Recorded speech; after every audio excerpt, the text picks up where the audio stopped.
Voilà, bonjour à toutes et à tous. Alors je remercie évidemment les organisateurs de m'avoir demandé de venir vous parler de l'adolescence. Alors que fait un pédopsychiatre dans cette journée sur les jeux vidéo? C'est assez incongru au départ. Et puis finalement, en général, et puis depuis la nuit des temps, les adolescents nous inquiètent et nous essayons de trouver un peu tous les maux de la Terre autour de ces adolescents. Alors il y a quelques années, je dirais une vingtaine d'années, on me faisait beaucoup venir pour les problèmes de cannabis. C'est-à-dire que ça y est, la génération allait devenir droguée. On s'est dit, bon, on va devoir ouvrir des cliniques pour des adolescents qui sont vraiment pris dans ces consommations de substances.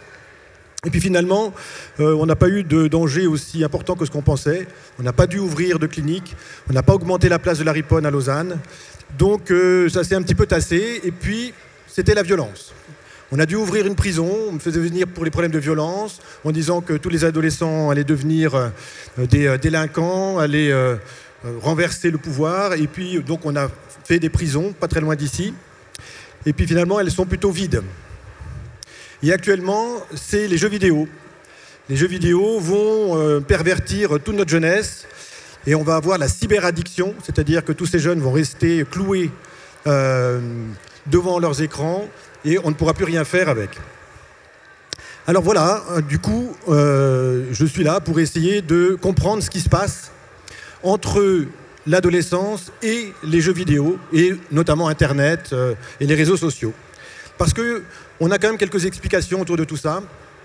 Et la première, c'est le fait que dans les modifications qu'il y a au niveau du cerveau de l'adolescent, on peut trouver une réponse à l'appétence que peuvent avoir ces jeunes sur les jeux vidéo. En effet, vers l'âge de 12 ans et jusqu'à 23 ans, le cerveau se modifie.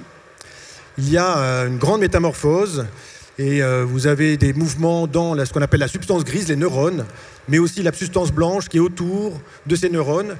Et il va y avoir une très grande transformation qui va passer de l'arrière du cerveau vers le devant du cerveau. Alors c'est important parce que l'arrière du cerveau, ce sont toutes les zones de perception.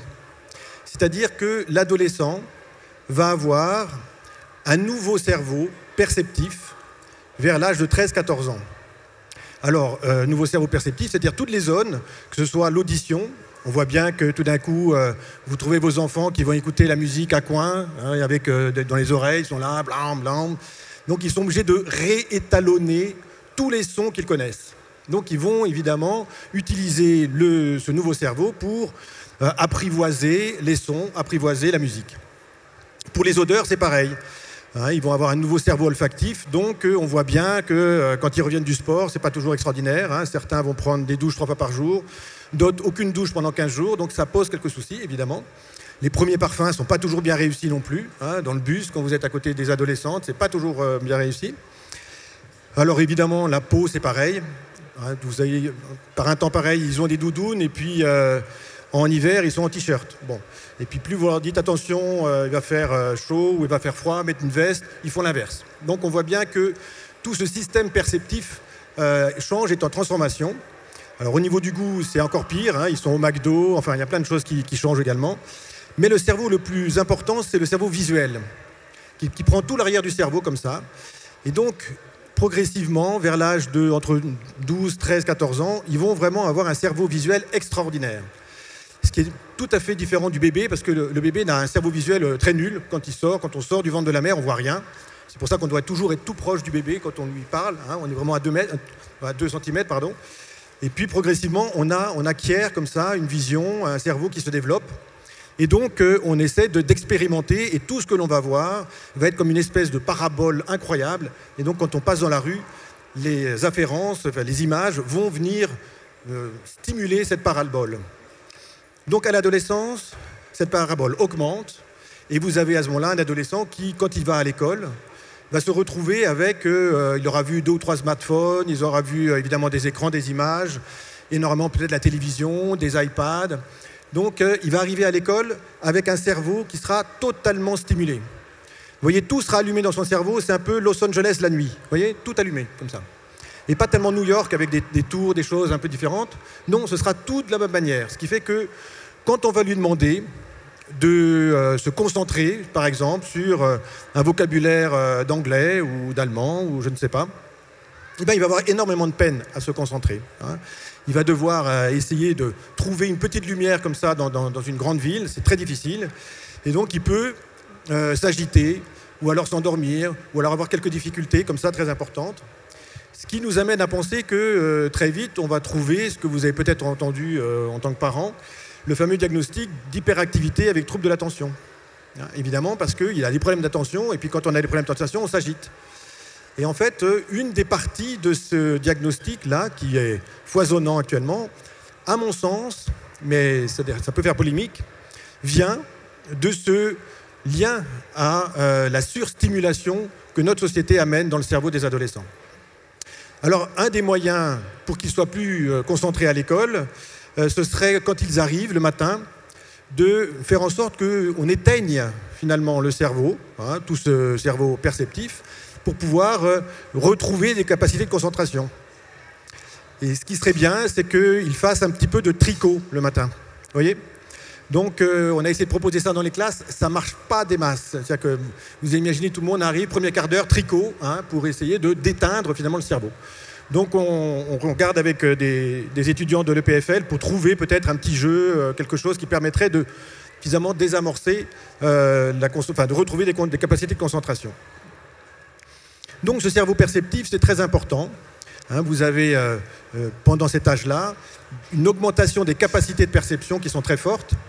Et ce qui fait qu'il faut qu'ils jouent aux jeux vidéo. Parce que ces jeux vidéo qui sont en 3 dimensions vont booster le cerveau, vont amener un cerveau qui sera plus performant. Alors ça nous embête, nous, qui n'avons pas eu ça, hein, c'est foutu. Mais ces jeunes qui vont pouvoir justement travailler et s'entraîner finalement à des jeux vidéo vont avoir des capacités bien plus importantes que nous dans la vision en 3 dimensions. Et c'est très important.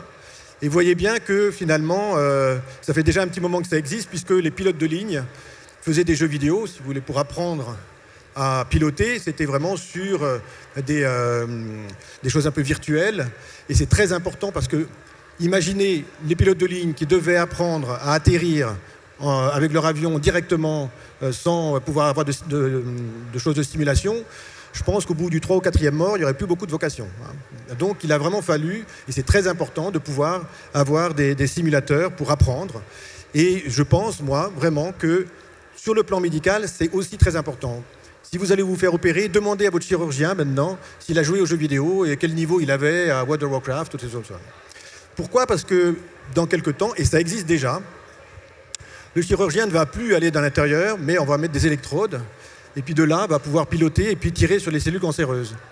Donc il fera ça, évidemment, dans son salon, avec la télé, tranquille, et puis hop, hop, hop, hop, il y a quelques cellules cancéreuses, on tire dessus. Donc évidemment, il ne faut pas qu'il tire à côté, hein, on est bien d'accord. Donc ça va être comme ça, et je pense que l'avenir de la médecine, en tout cas des interventions, passe par les jeux vidéo et un travail à distance. Ça diminuera aussi tous les problèmes d'infection par la suite.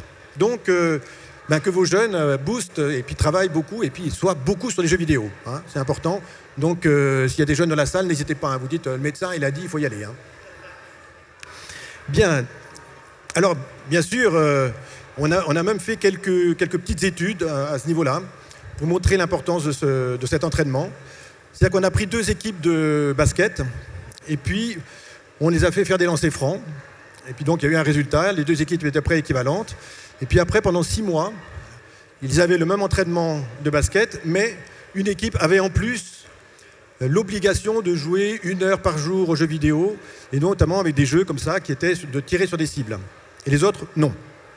6 mois après, évidemment, heureusement, l'entraînement a fait que tout le monde a augmenté un petit peu son niveau de score au lancer franc, mais ceux qui avaient joué aux jeux vidéo étaient nettement au-dessus que les autres. Donc on s'est dit, alors 2 hypothèses, soit les jeux ont vraiment permis à ces jeunes d'avoir une meilleure capacité à viser, soit les autres étaient déprimés parce qu'ils ne jouaient pas aux jeux vidéo. Ça, c'est aussi possible. Hein, donc, il y avait 2 possibilités.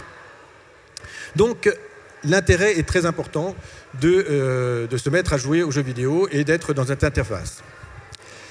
Alors, le problème, c'est que, est-ce qu'il y a des dangers ? Parce que souvent, on vient me voir en me disant, mais enfin, ils vont devenir addicts. La cyberaddiction, vous avez peut-être entendu parler de ça. Ça a été extraordinaire et du coup, on s'est dit on va ouvrir des cliniques puisqu'ils sont dépendants. On va essayer de les faire, de gager la dépendance. Et à nouveau, à mon sens, on est un peu à côté de la plaque. Il n'y a pas de cyberaddiction, ou alors très très très peu. Vous imaginez si c'était comme de l'héroïne qui sortait des écrans, le nombre de personnes, les milliards de personnes qui jouent ou qui sont en interaction avec les écrans, on serait tous addicts. Alors là, ce serait des cliniques entières qu'il faudrait. Or, ce n'est pas ce qu'on voit. On ne voit pas ça du tout. Donc, il faut essayer de comprendre un peu ce qui se passe, et notamment à l'adolescence. La question de l'addiction et la dépendance, c'est une question cruciale à l'adolescence. Pourquoi ça? C'est que tout être vivant dépend de l'environnement. D'accord? On va faire avec le mammifère. Le mammifère, il sort du ventre de sa mère, il dépend de l'allaitement. Il doit avoir une source de nourriture, et notamment, donc, c'est la maman, c'est la mère, qui va lui donner le lait, grâce au mamelon. Et ça se fait grâce à une substance qui s'appelle l'ocytocine. C'est une hormone qui est sécrétée au moment de la naissance, au moment de la naissance, donc pendant la grossesse, et pendant l'allaitement. Le bébé va téter sa mère, et à ce moment-là, dans le cerveau, il y a de l'ocytocine qui se met en place, et la mère reste auprès du petit. Et du coup, tout va bien. Et puis, si on prend le petit éléphant, tout d'un coup, il y a un moment donné où l'éléphant est capable de manger par lui-même. À ce moment-là, il arrête de téter sa mère. Sa mère se désintéresse, mais totalement du petit. Plus rien à cirer. Et généralement, il se fait manger par les prédateurs. Bon, c'est assez sympathique, c'est le cycle de la vie, comme on dit. Mais c'est malheureusement ce qui se passe le plus souvent. Ce qui fait qu'il y en a quelques-uns, évidemment, qui vivent. Mais sur le plan des humains, si on avait le même système, ça serait compliqué puisqu'on a développé notre tête. On a une grosse tête.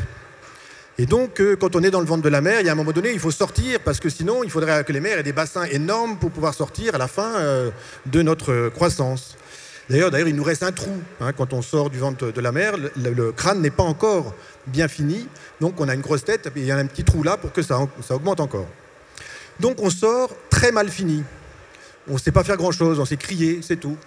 Et à ce moment-là, la mère reste auprès du petit, tout va bien. Mais vers l'âge de 2 ans et demi, à peu près, il faudrait se dégager. Et à ce moment-là, si on laisse le petit tout seul, ça ne va pas. Donc, il faut trouver un système pour que la mère reste plus longtemps auprès du petit. Alors, soit on fait l'allaitement jusqu'à 14 ans, mais bon, ça n'a pas été une option, on est d'accord. Donc, on a trouvé un autre système compliqué, c'est-à-dire que la mère va commencer à aimer son petit, et le petit va aimer sa mère. Et donc là, on est dans un piège terrible, ça dure toute la vie, c'est terrible. Vous êtes d'accord? Pour certains, je vois que c'est terrible pour certains, pour d'autres un peu moins, mais bon. Donc il y a cette dépendance, qui était au départ une dépendance biologique, l'ocytocine, et qui devient une dépendance psychologique, une dépendance psycho-affective. Vous ne pouvez rien faire dans votre vie qui ne soit pris dans une relation à l'autre.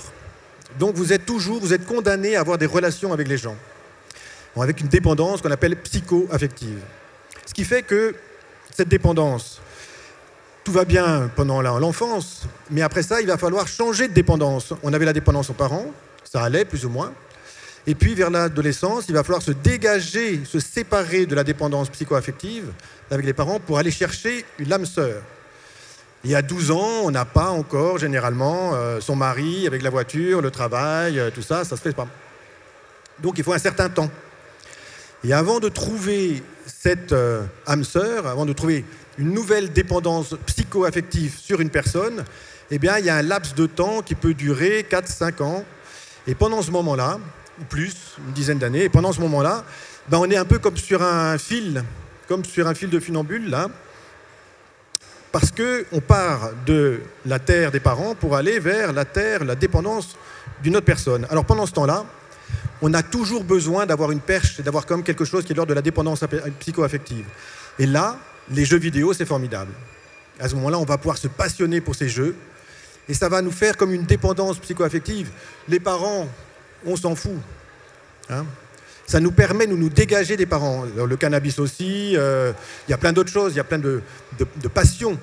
Et donc, ce qui est intéressant, c'est que l'adolescent va se passionner de manière extraordinaire pour un jeu, pour un réseau, pour quelque chose comme ça. Il va faire quelque chose de tout à fait extraordinaire. Vous avez l'impression qu'il est addict, qu'il est accro. Pas du tout. Il est en train de se séparer de vous.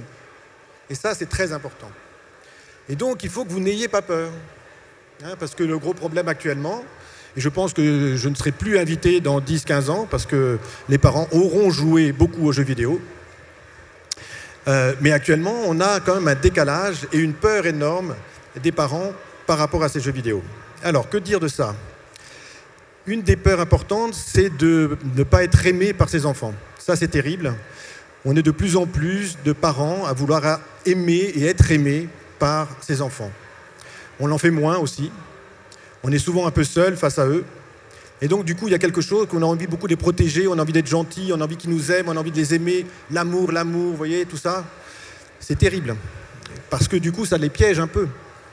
Pour pouvoir partir d'un endroit, si l'endroit est si magnifique, c'est difficile de partir. Donc, ils vont essayer de se dégager, finalement, de la séparation et de l'amour de ses parents.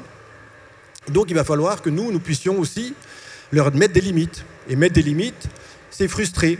C'est dire, ben non, là, tu joues qu'une heure, point. Ouais, 1h10, non, c'est 1 heure. Oui, mais quand même... Et pourquoi 1 heure? Alors là, si vous vous engagez dans pourquoi, c'est foutu. Là, c'est terminé. Parce que, évidemment, ils ont des arguments bien plus importants. Oui, mais... Donc, c'est comme ça. Oui, mais alors, t'es un vieux con? Oui. Et fier de l'être. C'est comme ça. Non, c'est 1 heure. Bon. Donc, il faut pouvoir, en effet, mettre des limites, éduquer ses enfants. C'est très important. Retrouver une autorité par rapport à eux. Parce qu'ils nous dépassent. Ils sont beaucoup plus forts que nous. Si vous voulez changer le code PIN de votre téléphone, vous donnez à l'enfant, en 2 secondes, c'est fait. Et nous, voilà, c'est plus difficile. Quand vous avez remarqué, si vous envoyez un SMS, vous avez envie d'envoyer votre SMS à votre enfant, vous avez l'impression que la réponse arrive avant que vous ayez envoyé la question. C'est phénoménal. Alors que si vous envoyez un SMS, vous posez votre truc et puis vous avez zzz, vous reprenez, c'est un ami. Si vous envoyez le SMS, vous ne posez pas de réponse, c'est vos parents. Hein, parce que, alors eux, SMS, oui. Donc on voit bien les générations. Hein, donc il y a quelque chose qui nous menace là. Et les enfants, ils vont plus vite. Donc il faut quand même pouvoir arrêter, mettre des limites, aussi les frustrer un peu, parce qu'ils n'ont pas dans le cerveau, je vous ai parlé tout à l'heure, le cerveau qui est très intéressant, dont je vous parlais perceptif, il est là derrière, donc il donne des perceptions, mais il n'organise pas. Moi, je l'appelle le cerveau jeu vidéo ici derrière. Et le cerveau qui est devant, qui s'appelle Range ta chambre, vous voyez, celui-là, ce cerveau-là, il est mature que vers 16 ans. Donc vous voyez, il y a un cerveau hyper perceptif et un autre qui doit organiser, planifier, qui n'est pas du tout prêt, lui, il pédale dans la semoule. Donc évidemment que quand il y a quelque chose, immédiatement, ils s'en vont. Ils sont à table, ils reçoivent un truc, ah, tu peux venir, ils partent. Ils disent, enfin, on n'a pas fini de manger, ils sont partis déjà. Donc évidemment, ils ont ce côté très impulsif, important, et ils n'ont pas les capacités de raisonnement. Donc nous devons leur prêter notre cerveau au raisonnement. Alors évidemment, ils ne sont pas contents. Ben oui, c'est comme ça. Mais pour pouvoir éduquer, il faut connaître. Vous ne pouvez pas être que dans l'arbitraire, il faut quand même s'intéresser un peu à ces jeux. Alors j'espère que tout le monde ici connaît au moins 6 ou 7 noms de jeux vidéo, c'est sûr. On est tous d'accord. Si vous êtes venus déjà jusqu'ici, c'est déjà ça. Mais non seulement ça, mais moi j'essaie, parce que évidemment dans les écoles, tout le monde s'inquiète, donc j'essaie de discuter avec les professeurs en disant, mais regardez quand il y a la nouvelle instance, le nouveau jeu qui est arrivé, l'extension du nouveau jeu qui arrive, vous ne mettez pas de test le lendemain. Tous les jeunes sont toute la nuit à jouer, c'est évident.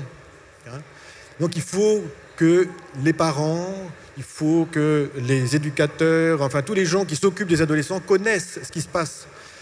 C'est très important. L'industrie, vous le savez, enfin vous voyez du monde qu'il y a ici, l'industrie du jeu vidéo est bien plus importante que le cinéma. Et tout le monde parle de la Coupe du Monde de foot, mais vous avez la Coupe du Monde de League of Legends où il y a 300 000 personnes qui sont dans un stade pour regarder 10 Coréens qui se tapent dessus, à travers des écrans. Nous, on se dit c'est bizarre, mais le monde est comme ça. Donc vous avez les youtubeurs, ça existe.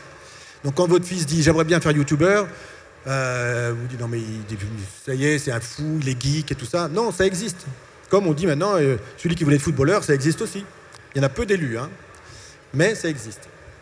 Donc il faut connaître ce monde, c'est très important, parce que ce monde est très proche du monde de l'adolescence. D'une part, vous voyez, c'est un monde qui change tout le temps. Il y a toujours des mises à jour à faire. C'est un peu comme à l'adolescence. Enfin, moi, je sais pas, mais quand vous avez une mise à jour à faire, vous cliquez sur un truc, il y a une barre, hop, c'est mis à jour, puis il se passe rien. Vous regardez, c'est mis à jour, mais il n'y a pas de changement. Enfin, c'est la même chose, quoi. Et ben, l'adolescent, c'est pareil. Tous les jours, il regarde dans son miroir, il dit, est-ce que j'ai changé? Bon. Et tous les jours, il va voir s'il a un nouveau bouton ou s'il y a un truc qui passe. Donc, ils sont pareils. L'adolescent se métamorphose de façon permanente et le corps de l'adolescent se métamorphose aussi de manière permanente. Donc, il y a quelque chose d'une correspondance très forte entre ce que vit l'adolescent et ce que vit Internet. Notamment parce que l'adolescent a aussi un petit peu ce qu'on appelle des angoisses dites de mort, c'est-à-dire que il commence à appréhender, à savoir ce que c'est de la mort. Donc c'est un peu angoissant quand même, vous êtes d'accord? La mort, c'est pas ce qui nous... Enfin, c'est un peu... Ça nous perturbe de temps en temps, voilà, quand on y pense. Et donc eux, ils vont commencer à se dire, ben moi, immortel, c'est bon. Hein, donc du coup, la mort étant représentée beaucoup par la nuit, pour l'enfance, eh ben ils vont pas dormir. Du coup, ils peuvent jouer comme ça toute la nuit.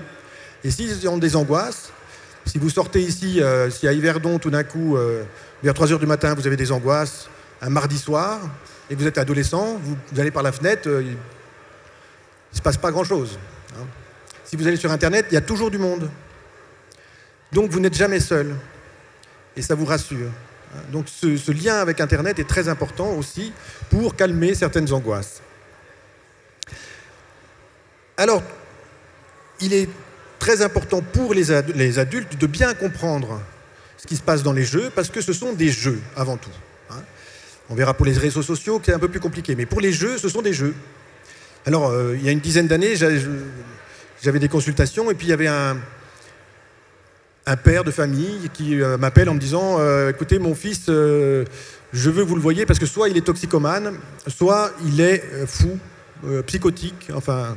Je dis, ah bon, amenez-le, on va voir ce qui se passe. Enfin, et donc, ils étaient deux grands gaillards, là, et le fils était un petit peu comme ça, et le père avait un cocard. Donc, je me dis, il y a dû avoir un problème. En effet, le père me dit, il est en train de jouer, c'était à l'époque World of Warcraft. Ça fait un moment où je lui disais, maintenant, plusieurs jours, je lui disais, on va à table, tu arrêtes.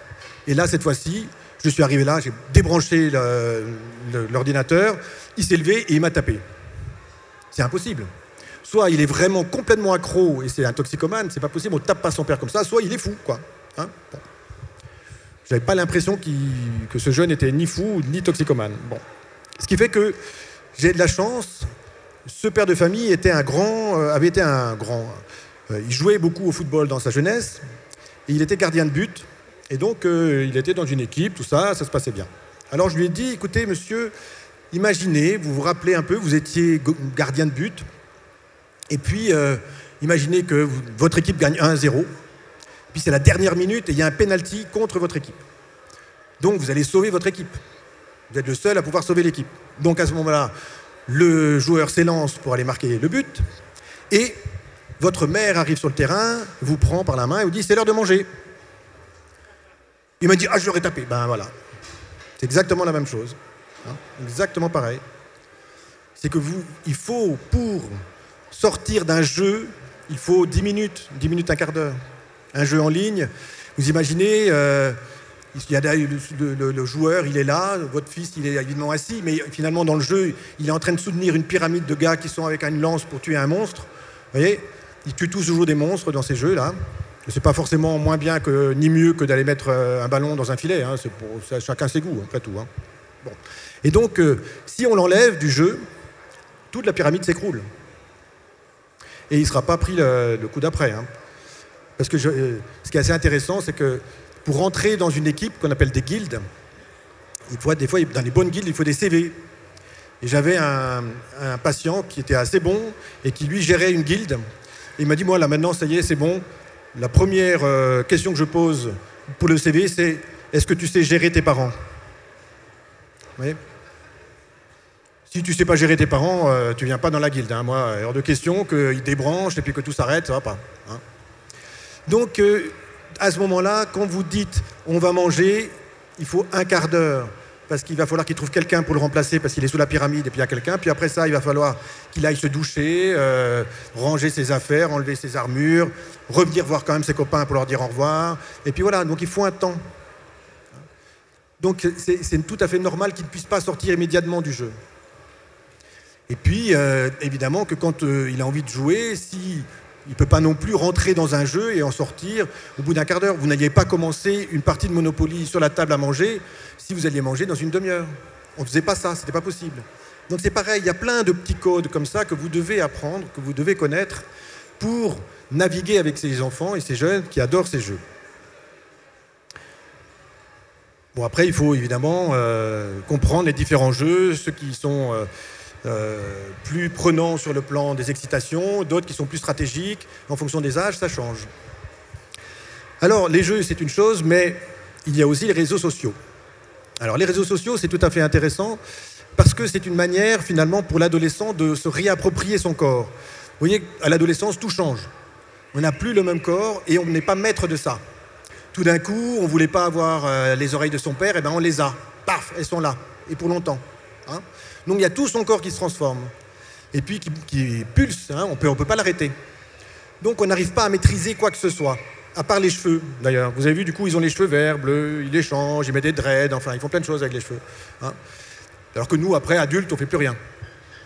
Mais au moment de l'adolescence, on va essayer de maîtriser ce corps.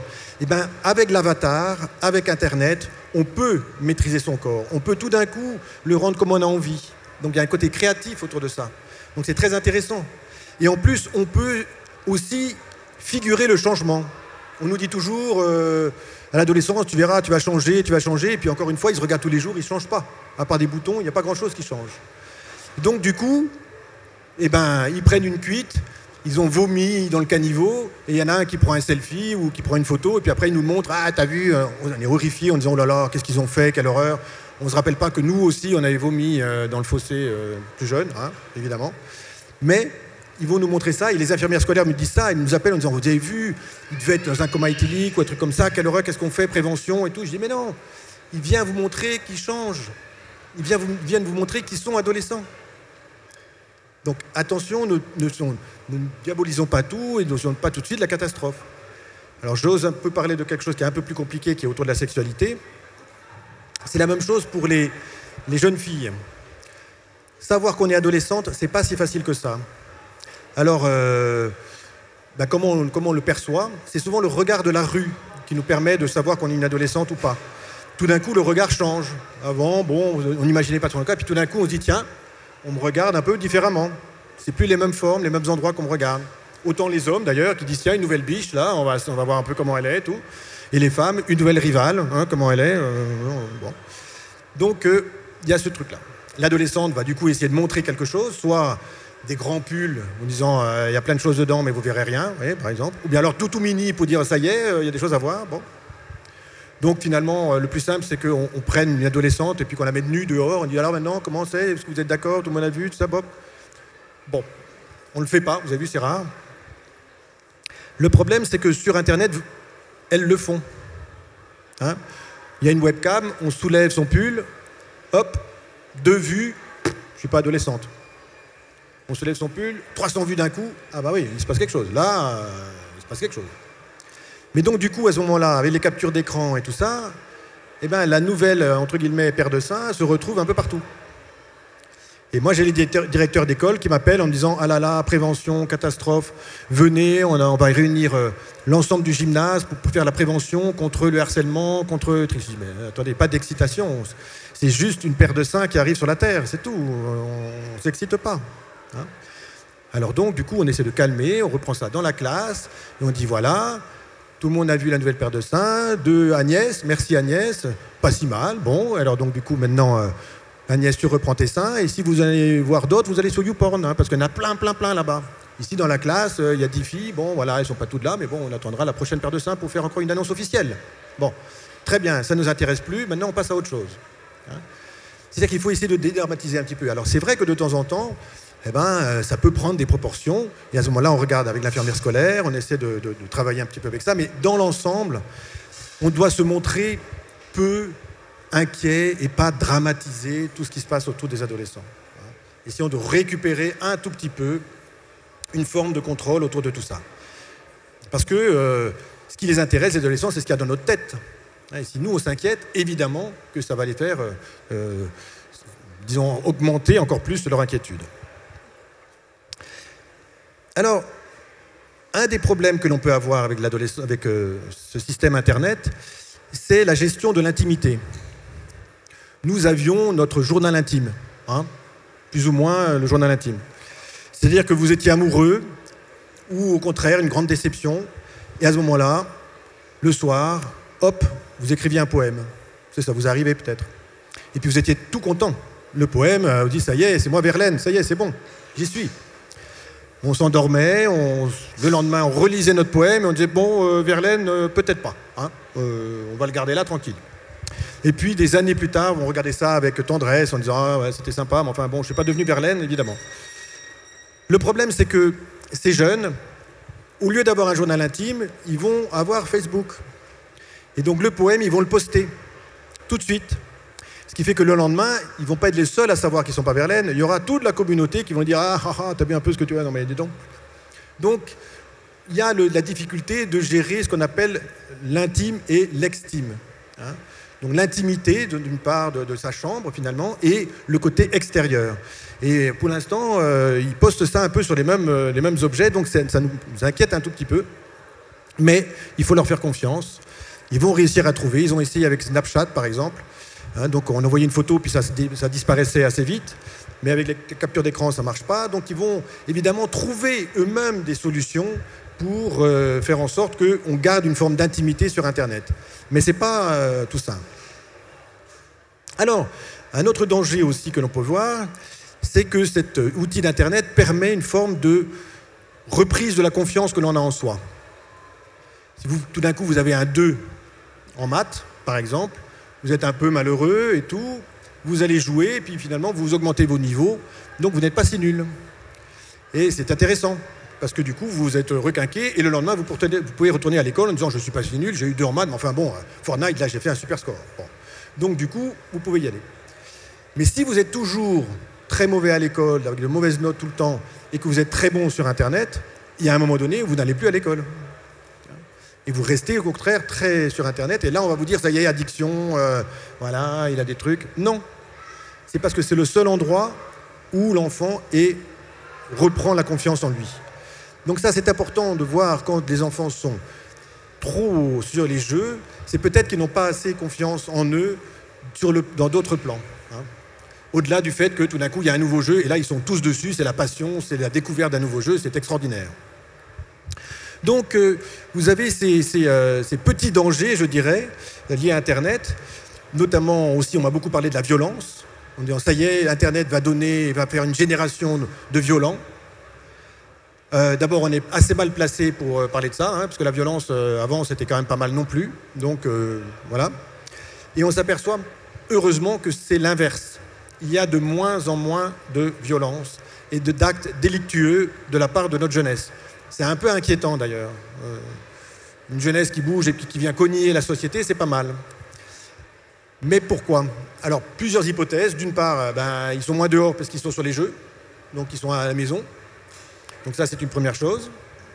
D'autre part, peut-être qu'ils évacuent leur agressivité en tuant des monstres plutôt qu'en tapant sur des copains, ce qui est peut-être pas mal non plus. Donc on a comme ça des hypothèses que finalement les jeux vidéo permettraient, ou en tout cas entraînerait une diminution de la violence des jeunes, même si on adore dire tout d'un coup qu'il y a, disons, un jeune adulte qui est venu dans une classe et puis qui a tué tout le monde avec sa mitraillette, comme sur un jeu vidéo et tout ça, qu'il avait posté ça avant et tout. Ça arrive, mais c'est très, très, très, très rare.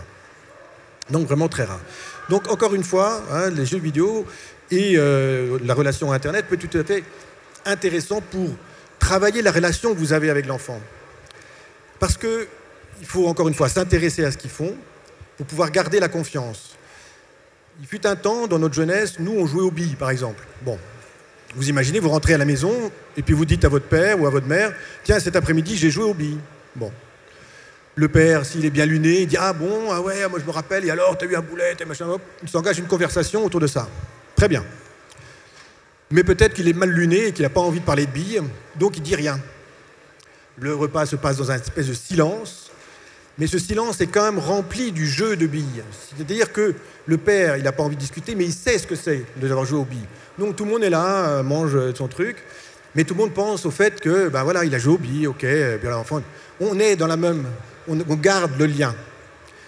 Si la même chose se passe avec un adolescent qui rentre maintenant et qui dit qu'il a joué à Fortnite, le père, s'il connaît un peu Fortnite, ce qui est rare, ben, il va pouvoir discuter.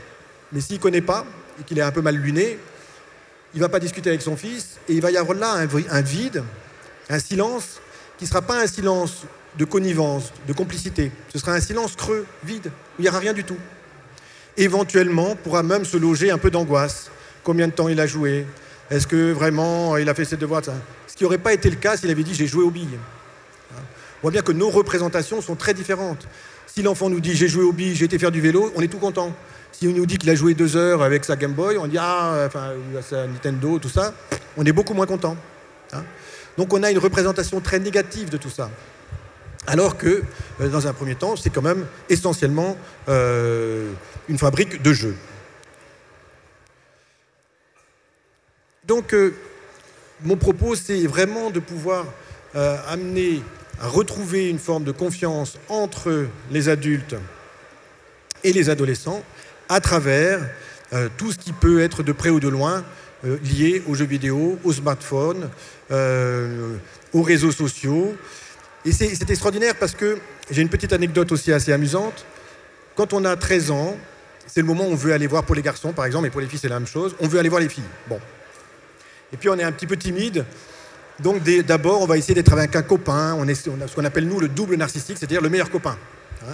Mais certains n'arrivent pas à chercher et à trouver son meilleur copain, c'est difficile, on n'est pas tout à fait en lien avec lui, donc moi j'avais un patient qui me dit j'aimerais bien savoir ce qui se passe dans la tête des filles, donc je me suis mis sur des chats de filles. J'ai pris un pseudo, je m'appelle Véronique, et puis comme ça je sais, je discute en ligne avec plusieurs filles, comme ça je sais ce qu'elles racontent, et comme ça je pourrais aller voir les filles pour leur dire, et puis avoir des vraies conversations, quoi. Parce que sinon j'arrive pas à aborder les filles. Bon, je le suis plusieurs fois, ça m'intéressait aussi de savoir ce qui se passait sur les chats de filles. Et puis, au bout d'un moment, il me dit « Oh non, c'est pas intéressant du tout. » Elle raconte des trucs, mais là, ça me barbe, c'est terrible. Oh là là là là, vous savez pas ce qu'elle raconte. Moi, je suis obligé d'être là de temps en temps. Bon, il y a quand même une que j'aime bien. Là, je commence à être un petit peu amoureux d'elle et tout. On se raconte des trucs et tout. Bon. Elle s'intéresse, elle aussi, des fois, à des choses un petit peu comme moi, donc c'est pas mal. Et puis, bon an, mal an, ils ont fini par aller se rencontrer. Elle s'appelait Sophie et lui, Véronique. Et puis quand ils se sont retrouvés sur le banc, et ben, la Sophie, c'était Paul, en fait. C'était aussi un autre garçon qui avait fait le même chemin que lui. C'est quand même assez extraordinaire. Donc il avait trouvé son meilleur copain, au défaut de retrouver sa meilleure copine. Donc vous voyez, il y a plein de choses extraordinaires sur ces jeux, et que finalement, ils ne sont pas si dangereux que ça, à part le fait que nous devons garder la maîtrise du temps autour de ça. Alors ça, c'est la question principale que les parents me posent. Donc comme ça vous évite de la poser. C'est combien de temps les enfants ou les adolescents doivent rester sur ces jeux vidéo. Alors, ça m'embête beaucoup parce que moi, je ne donne jamais de conseils. Et puis, je suis incapable de leur dire, mais écoutez, bon, il faudrait que ça s'arrête à 11 heures. Parce qu'il fut un temps, quand on partait en mobilette ou tout ça, ou en soirée, on nous disait, bon, tu dois être rentré à minuit. Paf.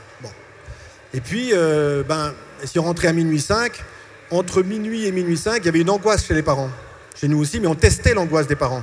Comment il va être? Est-ce qu'il va être large, pas large, comment, tout ça. Donc finalement, le temps, quand on transgresse à l'adolescence, c'est qu'on teste l'angoisse des parents, la peur des parents. Est-ce qu'ils nous font confiance, pas confiance, de quelle manière, pourquoi? Donc vous aviez ce petit passage-là, et finalement, que ce soit minuit ou minuit 5, il n'y avait pas, à part la citrouille, tout ça, il n'y avait pas de choses médicales qui pouvaient dire c'est comme ça. C'était juste arbitraire. Actuellement, vous voyez bien que quand on dit à l'enfant arrête d'être sur le smartphone, arrête d'être sur le smartphone, c'est un moment assez délicat parce que vous êtes en permanence auprès de l'enfant qui transgresse, lui il continue, et vous lui dites d'arrêter, il continue, vous lui dites d'arrêter, finalement on va s'en prendre main.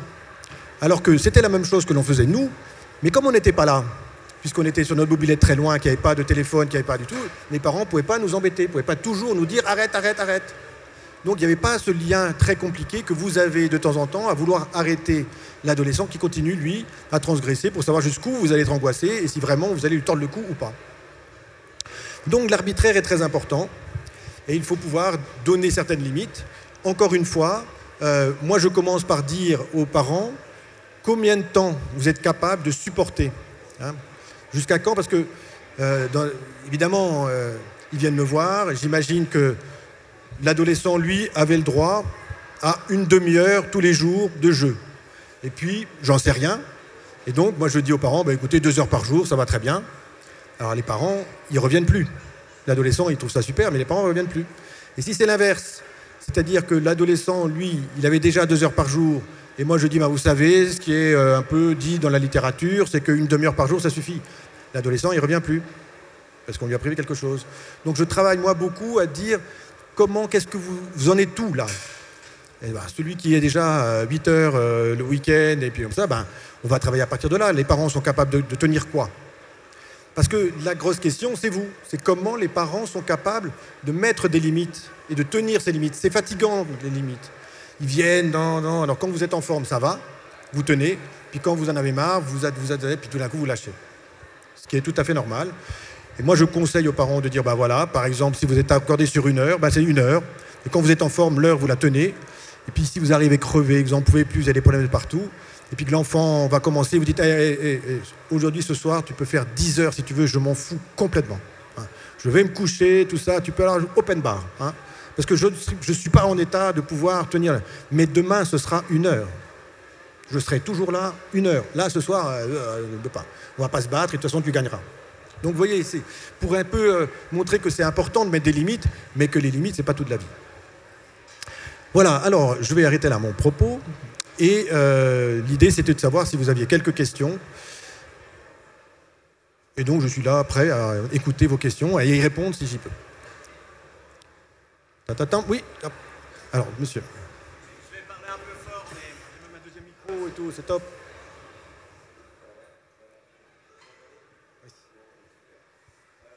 Question concernant, voilà, merci beaucoup. J'avais une question concernant les PEGI.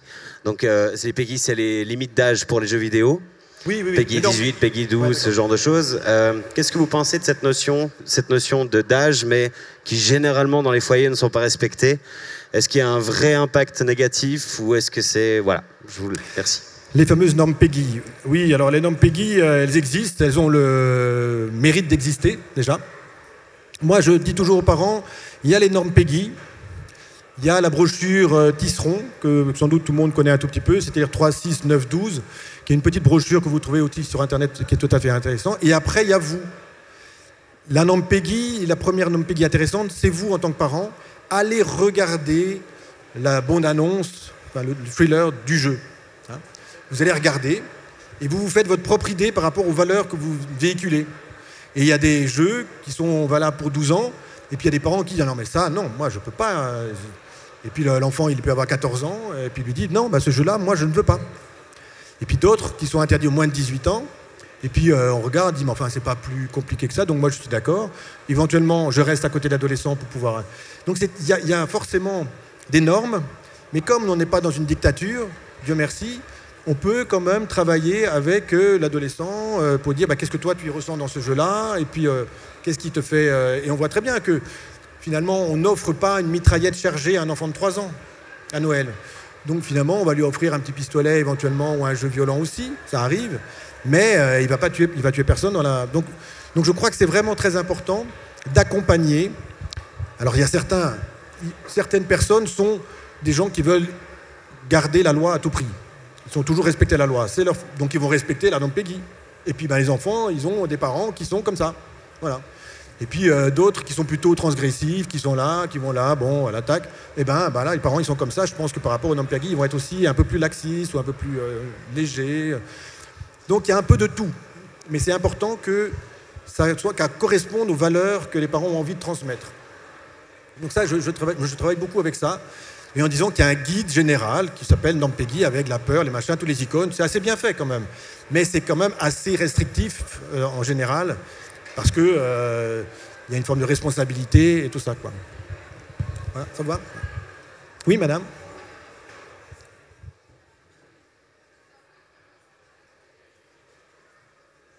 Voilà. Je sais pas, oui, ça marche. Alors, moi, je suis pas une gameuse. Jouer avec les manettes, c'est pas mon truc, je me plante après 5 minutes. Par contre, j'adore regarder. Est-ce que ça va aussi, vous parliez du silence, du souper, du dîner, voilà, il vous dit j'ai joué aux billes, vous saviez, etc. etc. Est-ce que ça va aussi en tant que spectatrice du jeu de l'enfant finalement? Oui, et de quel jeu vous aimez quel jeu Là c'était Styx, il y a eu Styx, il y a eu Snipers, oui. Voilà, ce genre de jeu. J'adore regarder, je suis fan, mais alors jouer, non. Et donc, c'est très bien. D'accord. Vous pouvez tout à fait regarder.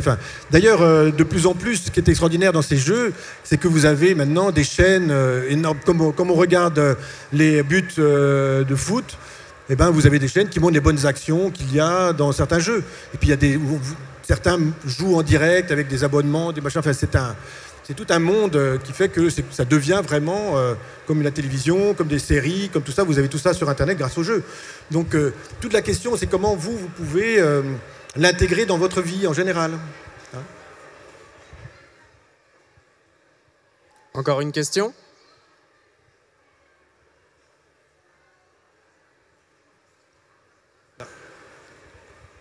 J'ai juste une question. Est-ce qu'on observe des différences entre les filles et les garçons pour l'intérêt des jeux vidéo?